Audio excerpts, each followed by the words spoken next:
Hello everyone, আমি পৌলমী। আমার নতুন ভিডিওতে তোমাদের অনেক স্বাগত। সপ্তমীর দিন আমরা বাড়ির ছোটরা মেয়ে বউরা ঠিক করেছিলাম ঠাকুর দেখতে বেরোবো।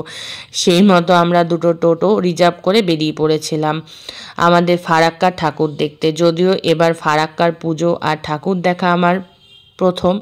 আমরা সবাই মিলে বেরিয়ে পড়েছিলাম, আর যেই পরিমাণে গরম ছিল মেকআপটাও ঠিক মতো ছিল না শেষ পর্যন্ত।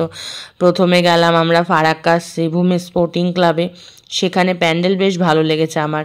তারপর আরও অনেক প্যান্ডেলে গেলাম, আর পুজোয় বেরোবো সবাই মিলে সেলফি তুলবো না তা তো কখনো হয় না। সবাই অনেক ফটো তুলেছিলাম, ঠাকুরগুলোও বেশ সুন্দর লেগেছিল। তারপর সবাই মিলে ভিড় করে দাঁড়িয়ে পড়লাম ফুচকার দোকানে।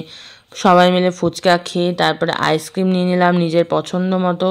সেখান থেকে সবাই প্ল্যান করেছিলাম যে রাতের খাবারটা বাইরেই খাবো, কিন্তু সেখানে সাউথ ইন্ডিয়ান রেস্টুরেন্ট ছিল আশেপাশে, আর বাকি রেস্টুরেন্টগুলোতে নাকি অনেকক্ষণ দাঁড়াতে হবে। তাই জন্য আমরা সেই সাউথ ইন্ডিয়ান রেস্টুরেন্টেই গেলাম। এতটা গরম ছিল, রেস্টুরেন্টে এসিটাও মনে হচ্ছে কাজ করছিল না। যে যা নিজের মতো খাবার অর্ডার করে নিয়েছিলাম। আমি ছোলা ভাটোরা নিয়েছিলাম। সেখান থেকে খাওয়া দাওয়া করে চলে গেলাম ভারত সেবাশ্রম সঙ্গে, সেখানেও পুজো হয়েছিল।